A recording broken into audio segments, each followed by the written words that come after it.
জি, বিসমিল্লাহির রহমানির রহিম। আলহামদুলিল্লাহি রাব্বিল আলামিন। ওয়াসসালাতু ওয়াসসালামু আলা সাইয়্যিদিল আম্বিয়া'i ওয়াল মুরসালিন নবিয়্যিনা মুহাম্মদ ওয়া আলা আলিহি ওয়া সাহবিহি আজমাইন। তা'মিরুল মিল্লাত কামিল মাদ্রাসার আ হাদিস অনার্স তৃতীয় বর্ষের প্রিয় শিক্ষার্থীবৃন্দ, আসসালামু আলাইকুম ওয়া রাহমাতুল্লাহি ওয়া বারাকাতুহু।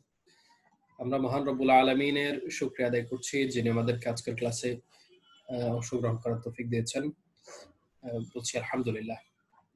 আমাদের বিষয়টি হচ্ছে আল ফিরাকুল ইসলামিয়া ওয়া আকাইদুহা। আল ফিরাকুল ইসলামিয়া ওয়া আকাইদুহা। ইসলামের নামে যে সমস্ত দলগুলো তৈরি হয়েছে, এই দলগুলোর পরিচিতি এবং তাদের আকীদা বিশ্বাসগুলো কি।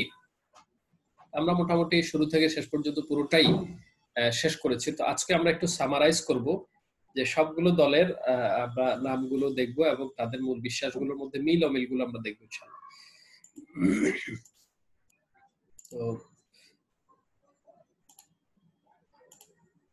তো আমরা জানি যে ইসলামী দলগুলো নানান দিক বিবেচনা হয়েছে, কিছু রাজনৈতিক বিবেচনা হয়েছে, কিছু বিশ্বাসগত দিক থেকে ভিন্নতা তৈরি হয়েছে, আর কিছু হলো ফিকহি মাসাইলের দিক থেকে ভিন্নতা হচ্ছে। তো আমাদের এখানে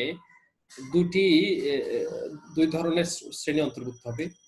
রাজনৈতিক বিবেচনায় যে দুটি দল তৈরি হয়েছে তারাও আবার আকীদাগত নানা বিষয় বিভ্রান্তিতে পড়েছে, আর যারা আকীদাগত সেন্সে তৈরি হয়েছে তারা তো আছে। আমাদের এই টোটাল এই কোর্সটাতে আকীদা রিলেটেড যে দলগুলো তৈরি হয়েছে তাদের প্রসঙ্গেই মূলত আলোচনা হয়েছে। আমরা এখানে যে দলগুলো বা যে ফিরকাগুলোর বিষয় আমরা পড়েছি, এর মধ্যে একটা হলো আল ফিরকা শিয়া, ফিরকাতু শিয়া, শিয়া ফিরকা। এরপরে ফিরকাতুল খাওয়ারিজ, খারিজি ফিরকা। এরপর আমরা মুরজিয়াদের সম্পর্কে পড়েছি, কাদারিয়াদের ব্যাপারে পড়েছি, জাবারিয়াদের ব্যাপারে পড়েছি, জাহমিয়াদের ব্যাপারে পড়েছি, মুতাজিলাদের ব্যাপারে পড়েছি, মুশাব্বিহা এবং মুজাসসিমা তাদের ব্যাপারে আমরা পড়েছি, এবং আনুষঙ্গিক আমরা আহলুল কোরআন বা কোরআনিয়াদের ব্যাপারে পড়েছি, হাসাবিয়াদের ব্যাপারে পড়েছি, তারপরে বাহাইয়া, কাদিয়ানিয়া। এইভাবে যে দলগুলো তৈরি হয়েছে বা ফেরকাগুলো, সেগুলো সম্পর্কে আমরা জেনেছি বিস্তারিত। তো আজকে আমাদের আমরা টোটাল সবার ব্যাপারে একটু প্রাইমারি ধারণাগুলো আবার এট এ গ্লাস আমরা নিয়ে আসবো আর কি ইনশাআল্লাহ। তো এখানে শুরুতে আমরা শিয়া ফিরকা সম্পর্কে আমরা দেখব। আজকে লক্ষ্য করতে হবে যে মিল অমিলগুলো আমরা বের করবো ইনশাআল্লাহ, যে কোন ফিরকার সাথে কোন ফিরকার কোন বিষয় মিল আছে, আর অমিলগুলো তো থাকবেই। জি, শুরুতে হলো ফিরকাতু শিয়া, শিয়া সম্প্রদায়। এদের ব্যাপারে আমরা পড়েছিলাম যে এরা তিন ধরনের। একটা হলো ইসনা আশারিয়া, 12 ইমামপন্থী বা দ্বাদশ ইমামপন্থী শিয়া। কিছু হলো ইসমাইলিয়া, বাতিনিয়া, আর জাইদিয়া শিয়া। জাইদিয়া শিয়াটা অন্যদের চেয়ে একটু ডিফারেন্ট। জাইদিয়া শিয়া অন্যদের চেয়ে একটু ডিফারেন্ট। তাদের বিষয়ে যেটা আমরা পড়ে আসছি যে তাদের সাথে হানাফিদের মিল আছে, অর্থাৎ হানাফি আকীদা বিশ্বাসের সাথে তাদের অনেকটা মিল আছে। এই জন্য তাদেরকে ভ্রান্ত বা ইসলাম থেকে খারিজ বলা যাবে না। তারা কিছু ভুল ধারণা আছে, কিন্তু তারা ইসলামের মধ্যেই দাখিল। জাইদিয়া শিয়া যারা, কমনলি বাকি শিয়াদের যে বিশ্বাসগুলো রয়েছে এর মধ্যে আমরা পড়েছি, এদের মূল বিশ্বাসের মধ্যে ছিল হলো ইমামতে বিশ্বাস। ইমামতে বিশ্বাস আমরা জানি যে তারা কেউ 12 ইমাম, কেউ কিছু কম, কেউ বেশি। এই যে ইমামত যে হযরত আলী রাদিয়াল্লাহু বংশ থেকেই আসতে হবে, এই বিষয়ে তাদের শিয়াদের সমস্ত ফিরকাগুলো এই বিষয়ে বিশ্বাস করত। তো যে ইমাম হবে আলী রাদিয়াল্লাহু আনহু, হুসাইন, হাসান, হোসেন, এই বংশধারা থেকে যারা আসবে তারাই হবে মুসলিম উম্মার ইমাম, এই বিশ্বাসটা তারা করত। এরপরে হচ্ছে ইসমাতের বিশ্বাস, যে শিয়াদের একটি গুরুত্বপূর্ণ বিশ্বাস ছিল, আমরা এগুলো পড়েছি সবই। ইসমাত, ইসমাত মানে হলো নিষ্পাপ, নিষ্কলুষতা, যে তাদের ইমাম যারা এই সম্প্রদায় থেকে ধারাবাহিক যারা ইমাম হবেন প্রত্যেকেই হলো নিষ্পাপ, নিষ্কলুষ, তাদের কোনো গুনাহ নাই, নাউজুবিল্লাহ। তো এই বিষয়টা কেবলমাত্র আম্বিয়া কেরামের সাথে রিলেটেড, যে সমস্ত আম্বিয়া কেরামকে আল্লাহ তাআলা মাসুম রেখেছেন, গুনাহমুক্ত রেখেছেন, গুনাহ মুক্ত রেখেছেন, এবং তাদের গফির লাহু মা তাকাদ্দাম মিন যামবি ওয়া মা তাআখার, তাদের পূর্বাপর সমস্ত গুনাহ খাতা আল্লাহ তাআলা মাফ করে দিয়ে থাকেন, মাফ করে দেন। এজন্য আমরা যেটা নিশ্চিতভাবে জানবো যে নবীগণ হচ্ছেন মাসুম, এছাড়া আর কাউকে মাসুম বলা যাবে না, মাসুম বলা যাবে না। কিন্তু শিয়াদের বিশ্বাস ছিল যে তাদের ইমামগণ হলেন মাসুম, এটা তারা বিশ্বাস করত। 3 নম্বর আকীদা ছিল যে ইমামগণের গায়বী ইলম এবং মুজিজা, যে তাদের ইমাম যারা, শিয়াদের ইমাম যারা, তারা গায়বী ইলম জানেন, তারা তাদের মানে এটা প্রাপ্ত হন, লাভ করেন। আল্লাহ তাআলা গায়বী ইলম তো অর্জন করে হলো আল্লাহর পক্ষ থেকে ওহীর মাধ্যমে নবীগণ অর্জন করেন বা নবীগণ প্রাপ্ত হন। তারা মনে করেন যে তাদের ইমামগণও আল্লাহর পক্ষ থেকে গায়বী ইলম প্রাপ্ত হন এবং তাদেরও মুজিজা রয়েছে, এটা তাদের বিশ্বাস করত। এরপরে তাদের শিয়াদের আরেকটি বিশ্বাস হলো গায়বা এবং রাজআত। গায়বা মানে হলো গায়েব হয়ে যাওয়া, অদৃশ্য হয়ে যাওয়া, যে একজন তাদের ইমামগণ অদৃশ্য হয়ে যেতে পারেন, মানে মানুষের চোখের অন্তরালে চলে যেতে পারেন, গায়েব হয়ে যেতে পারেন, এটা তারা বিশ্বাস করে। এবং রাজআত, আবার ফিরেও আসতে পারেন, এটাও তারা মনে করে যে মানুষের সমাজে থাকবে না, 100 বছর 1000 বছর পর আবার তাদের অমুক ইমাম আসবে। এখন আছেন মানুষের অদৃশ্যে থেকে দুনিয়া শাসন করছেন, এরপর আবার দুনিয়াতে ফিরে আসবেন, এরকম একটা বিশ্বাস, ভ্রান্ত বিশ্বাস তাদের রয়েছে, অদৃশ্য হয়ে যাওয়া এবং প্রত্যাবর্তন করা। এবং আমরা পড়ে এসেছি যে তারা 12তম ইমাম যাকে মানে মুহাম্মদ মাহদি, তারা মনে করে যে তিনি গায়েব হয়ে গেছেন এবং তিনি আবার ইমাম মাহদি হয়ে আসবেন, এটা তাদের বিশ্বাস রয়েছে। এরপরে তাকিয়া নামে তাদের আরেকটা বিশ্বাস আছে। তাকিয়া মানে কি? আত্মরক্ষা, আত্মরক্ষার তত্ত্ব আবিষ্কার করলো। আত্মরক্ষা মানে হলো আত্মরক্ষার জন্য মিথ্যা বলতে হবে, মিথ্যা বলা ওয়াজিব, এটা তারা বলে যে নিজেকে সেফ করার জন্য মিথ্যা বলাটা ওয়াজিব তারা মনে করে। এই যে একটা ভ্রান্ত বিশ্বাস তাদের মধ্যে চালু আছে যে আত্মরক্ষার খাতিরে মিথ্যা বলতে হবে। এবং তারা সেটা বলতো যে হযরত আলী রাদিয়াল্লাহু আনহু বাকি 3 খলিফার বিরোধিতা কেন করেননি? তারা ওনাকে মেরে ফেলবে এই জন্য উনি তাদেরকে বিরোধিতা করেন। নাউজুবিল্লাহ। এখান থেকে তারা মূলনীতি রেখেছে যে আত্মরক্ষার খাতিরে মিথ্যা বলতে হবে, যাবে না, বলতে হবে। এরপর 6 নাম্বার হলো কোরআন বিকৃতিতে বিশ্বাস। তাদের আরেকটি আকীদা হলো যে কোরআন মাজিদ বিকৃত, যে কপিটা আছে আমাদের কাছে সারা দুনিয়ায়, এই কপিটা বিকৃত হয়ে গেছে, মূল কপিটা তাদের ইমামদের কাছে ছিল এবং তারা সেটা গোপন রেখেছে, এটা তাদের একটা আকীদা। তাদের আরেকটা আকীদা হলো সাহাবীগণের বিচ্যুতিতে বিশ্বাস। তারা মনে করে যে সমস্ত সাহাবায়ে কেরাম মানে সত্য থেকে বিচ্যুত, মূল সত্য নির্দেশনা থেকে বিচ্যুত, নবীজির শিক্ষা থেকে বিচ্যুত, এটা তারা মনে করেন। আর এই কারণে তারা আরেকটি আকীদা বিশ্বাস তাদের তৈরি হয়েছে, সেটা হলো সুন্নাত এবং হাদিসকে অস্বীকার করে, যে সাহাবায়ে কেরামদের মাধ্যমে যে হাদিসগুলো এসেছে, এই হাদিস এবং এই সুন্নাহগুলো তারা এগুলো অস্বীকার করে, যে যেহেতু তারা গ্রহণযোগ্য নয়, তাদের বর্ণিত হাদিসও গ্রহণযোগ্য নয়। নাউজুবিল্লাহ। এরপরে শেষ নাম্বার যেটা ইসলামী রাষ্ট্র বিষয়ক বিশ্বাস। ইসলামী রাষ্ট্র, তারা মনে করে যে গোটা মুসলিম উম্মার যে রাষ্ট্রীয় প্রধান হবেন তাদের ইমামগণ হবেন গোটা দুনিয়ার যে রাষ্ট্রটা থাকবে মুসলিম উম্মার, এই রাষ্ট্রের প্রধান হবেন এবং এর বাইরে ভিন্ন কেউ কারো হওয়ার অনুমতি নাই, কেউ এর বাইরে হতে পারবে না। হ্যাঁ, এটা তাদের একটা বিশ্বাস এবং এটা তারা লালন করে থাকে। এবং আমরা শুরুতে বলছি ইমামতের ক্ষেত্রে তারা মনে করে যে হযরত আলী রাদিয়াল্লাহু বংশধারা থেকে যারা আসবে তারা ইমাম হবে এবং তারাই হবে রাষ্ট্রের প্রধান হবে। এরপর খারিজি ফিরকা সম্পর্কে আমরা দেখব। আমরা এখানে যে পয়েন্টগুলো পেলাম, আমরা দেখব যে নিচে অন্য কোন ফিরকার সাথে এই বিশ্বাসগুলো মিলে কিনা। এরপরে আমরা একটা বিষয় একটু ক্লিয়ার করে দেই, জাইদিয়া শিয়া যে সম্প্রদায়, তারা এই 9টার মধ্যে শুধুমাত্র প্রথমটাতে বিশ্বাস করে যে ইমাম, এবং সেক্ষেত্রে একটু কারেকশন আছে। তারা বলে যে ইমাম হওয়ার জন্য বা মুসলিম রাষ্ট্রপ্রধান হওয়ার জন্য সবচেয়ে যোগ্য ব্যক্তি হলেন যারা আলী রাদিয়াল্লাহু আনহুর বংশধারায় আসবে, এটা তারা মনে করেন যে সবচেয়ে যোগ্য ব্যক্তি। কিন্তু তারা এটা মনে করেন না যে অন্য কারো নেতৃত্ব মানা যাবে না। তারা বলেন যে তারা হলেন যোগ্য, তাদেরকে নেতৃত্বের ক্ষেত্রে প্রায়োরিটি দিতে হবে, অন্যরা তারপরে।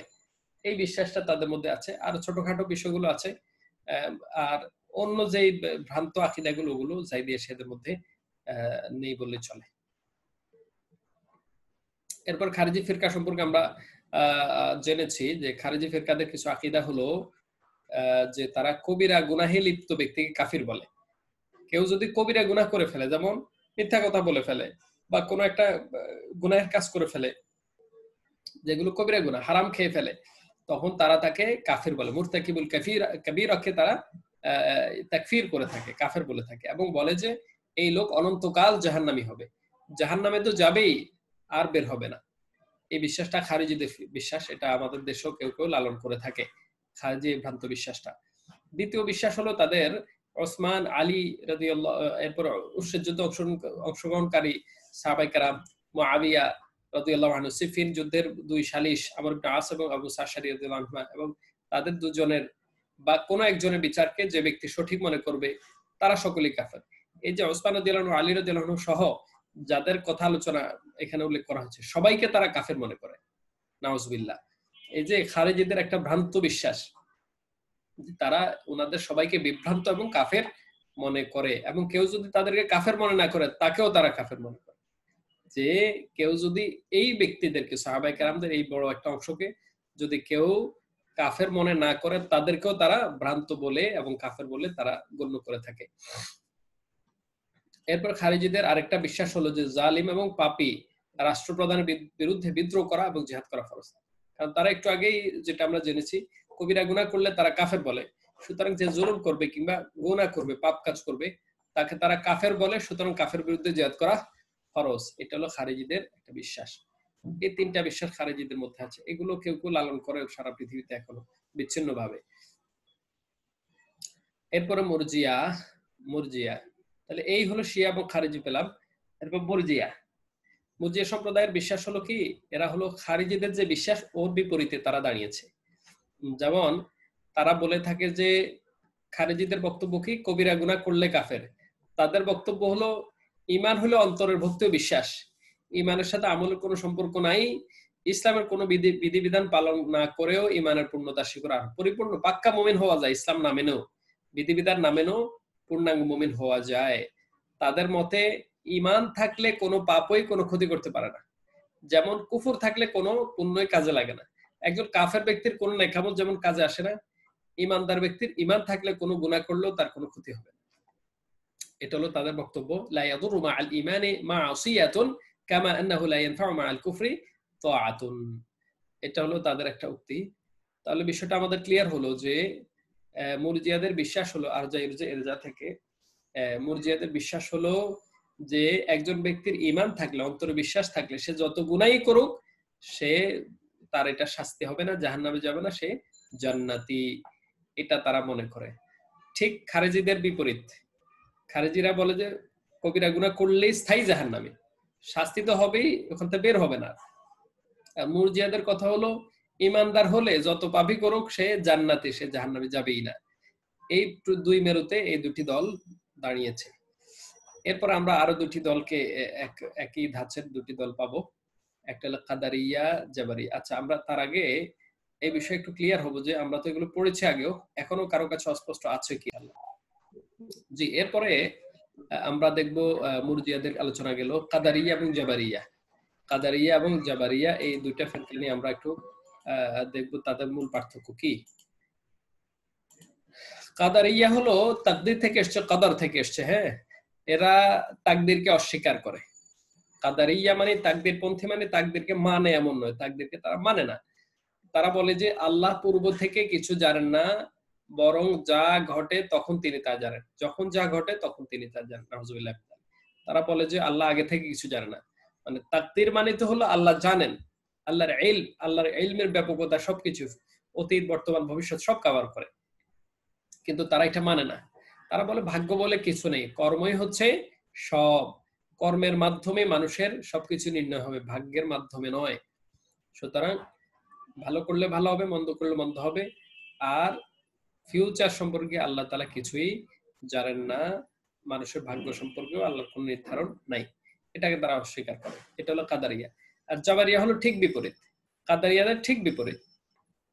তারা বলে যে সবকিছু আল্লাহর ইচ্ছায় হয়, সবকিছু আল্লাহর ইচ্ছা হয়, সুতরাং মানুষের ইচ্ছা শক্তি বা কর্মশক্তি বলে কিছু নেই। সে যা কিছু করে তা করতে বাধ্য, মানুষ নিজের ইচ্ছায় কিছু করে না, বরং সব আল্লাহর ইচ্ছায় সে করে থাকে। এবং তাদের কথা হলো কর্ম বলে কিছু নেই, ভাগ্যই সব। আর কাদারিয়াদের কথা হলো যে কাদারিয়াদের ভাগ্য বলে কিছু নেই, কর্মই সব। আর জাবরিয়াদের কথা হলো কর্ম বলে কিছু নেই, ভাগ্যই সব। সবকিছু তকদিরের কারণে হয়।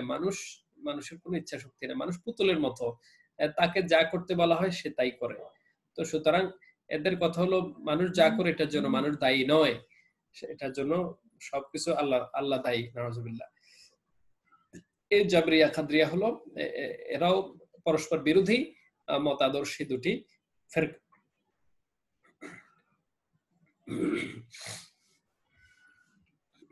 এরপরে আসবো হলো জাহমিয়াদের সম্পর্কে।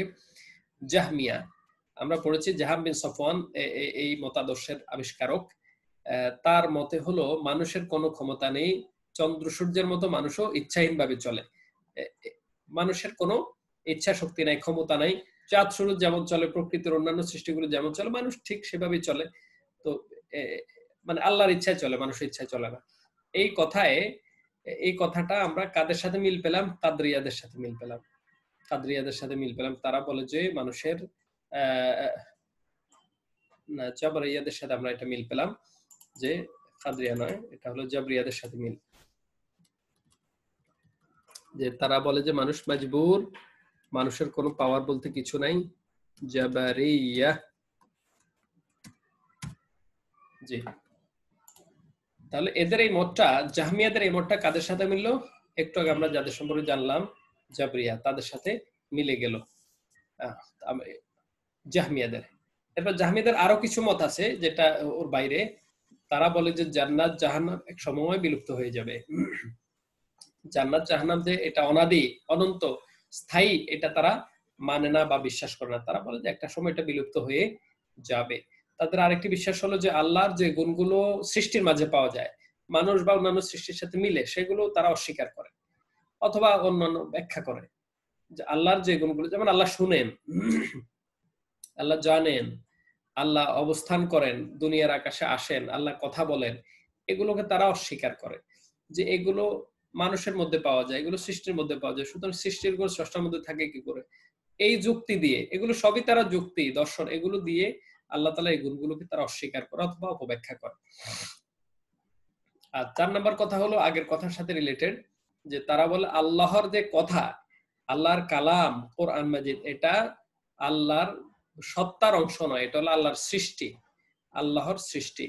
এজন্য তারা বলে কোরআন মাজিদ হলো আল্লাহর একটা সৃষ্টি, সুতরাং কোরআন মাজিদ আল্লাহর সত্তার কোনো অংশ নয়, আল্লাহর কথা তার সত্তার অংশ নয়। সূক্ষ্ম কথা।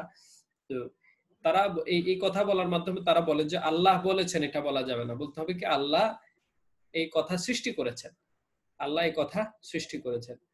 এই একটা ভ্রান্তি তারা এখানে তৈরি করেছে যে আল্লাহর কালামকে, আল্লাহর কথাকে আল্লাহর জাতের অংশ তারা মনে করে না। এই জাহমিয়াদের এই বিশ্বাসগুলো। তাহলে জাহমিয়াদের একটা বিশ্বাস আমরা মিল পেলাম কার সাথে? জাবারিয়াদের সাথে। এরপর আমরা মুতাজিলাদের এখানে আলোচনায় আসবো। মুতাজিলাদের বিশ্বাস হলো যে তারা 5টা মূলনীতি লালন করে, 5টা মূলনীতি তারা ফলো করে। এর মধ্যে একটা মূলনীতি হলো তাওহীদ। তাদের 5টা মূলনীতির একটা মূলনীতি হলো তাওহীদ। তাওহীদ মানে হলো আল্লাহর একত্ববাদে বিশ্বাস করা। তারা আল্লাহর একত্ববাদে বিশ্বাসের অর্থ তারা এটা বুঝে যে আল্লাহর যে গুণগুলো কারো সাথে মিলে না, আল্লাহর যে গুণগুলো কারো সাথে মিলে না, শুধু সেই গুণগুলো দিয়ে আল্লাহকে বিশ্বাস করতে হবে। যে গুণ সৃষ্টির সাথে মিলে যায় সেই গুণগুলোকে তারা গ্রহণ করে না, মানে না, যে এগুলো তো সৃষ্টির গুণ। সুতরাং স্রষ্টার গুণগুলো যেমন জীবনদাতা, মৃত্যুদাতা, এগুলোকে আল্লাহর গুণ হিসেবে তারা গ্রহণ করে। তো এইভাবে ক্ষমতা, কুদরত, হ্যাঁ, এগুলোকে তারা বিশ্বাস করে। তো এই জন্য তারা বলে যে আমরাই একমাত্র তাওহীদবাদী, আমরাই একমাত্র একাত্মবাদী, বাকিরা সবাই ভুলের মধ্যে আছে, তারা এইভাবে বলে। এইটা হলো তাদের 5 মূলনীতির একটি মূলনীতি। তো এই বিশ্বাসটা মিলে গেল কার সাথে? এই বিশ্বাসটা মিলে গেল হচ্ছে এই জাহমিয়াদের সাথে। এই জাহমিয়াদের সাথে তাদের এই 3 নম্বর পয়েন্টের সাথে এখানে এদের 1 নম্বর পয়েন্ট মিলল। এরপরে তাদের দ্বিতীয় মূলনীতি হলো আল আদাল।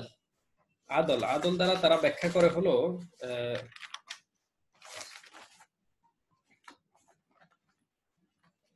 যে আল্লাহ তাআলা কোরআনের বক্তব্যগুলো বা বিধিবিধানগুলো আকল যেটাকে সাপোর্ট করবে এবং হিকমত, আকল জ্ঞান বুদ্ধি যেটাকে সাপোর্ট করবে সেটাই সে আলোকে সাব্যস্ত হবে। যেমন আকল যদি কোনো একটা বিধানকে বলে যে এটা ফরজ, তখন এটা ফরজ হবে, ওয়াজিব হবে।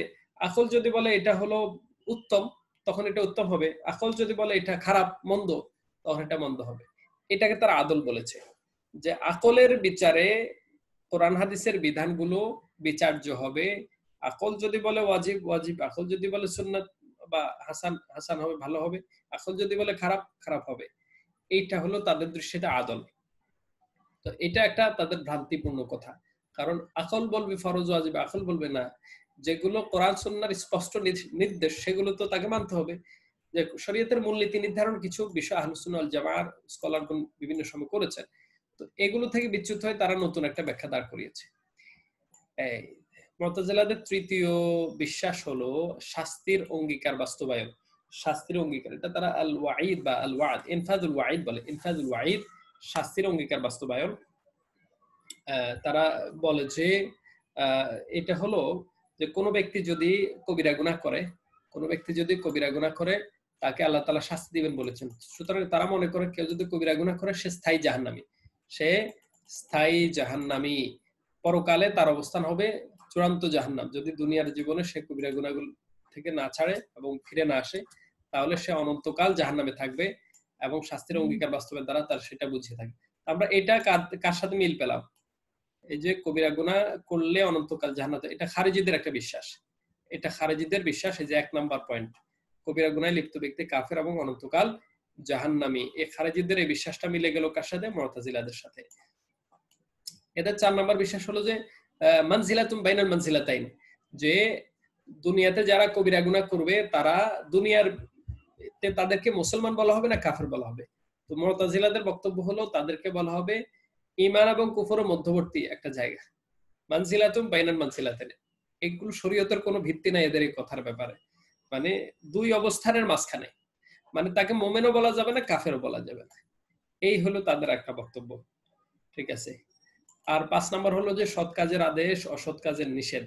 এটা দ্বারা তারা ব্যাখ্যা করে যে কোন রাষ্ট্রপ্রধান যদি কবিরা গুনাহ করে, পাপ কাজে লিপ্ত হয়, তখন তার সাথে যুদ্ধ করাকে তারা ফরজ মনে করে। কোন রাষ্ট্রপ্রধান যদি পাপ কাজে লিপ্ত হয় তার সাথে যুদ্ধ। এটাও খারিজিদের বিশ্বাসের সাথে মিলে গেল। হ্যাঁ, খারিজি এটা খাওয়ারিজদের বিশ্বাসের সাথে মিলে গেল। এই যে 3 নাম্বার, জালিম ও পাপী রাষ্ট্রপ্রধানের বিরুদ্ধে বিদ্রোহ করা এবং জিহাদ করা ফরজ। এটা তাদের এই বিশ্বাসের সাথে মুতাজিলাদের বিশ্বাস মিলে গেল। আমরা এখানে মৌলিকভাবে এই মৌলিক ধারণা বিশ্বাসগুলো পেয়ে গেলাম। লাস্ট হলো মুশাব্বিহা এবং মুজাসসিমা। মুশাব্বিহা এবং মুজাসসিমা মানে আকৃতি দানকারী। আল্লাহর গুণগুলোকে মানবীয় আকৃতিতে কল্পনা করে তারা।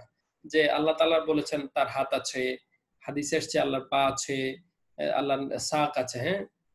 তারপরে হলো আল্লাহর চেহারার কথা এসেছে। এভাবে আল্লাহ তাআলার বিভিন্ন অঙ্গ প্রত্যঙ্গের কথা যেভাবে কোরআন এবং হাদিসে এসেছে, তারা এগুলোকে একটা আকৃতি প্রদান করে যে এইরকম হবে বোধহয়। মানে এরকম আকৃতি প্রদানকারী যারা, তাদেরকে বলা হয় মুশাব্বিহা বা মুজাসসিমা।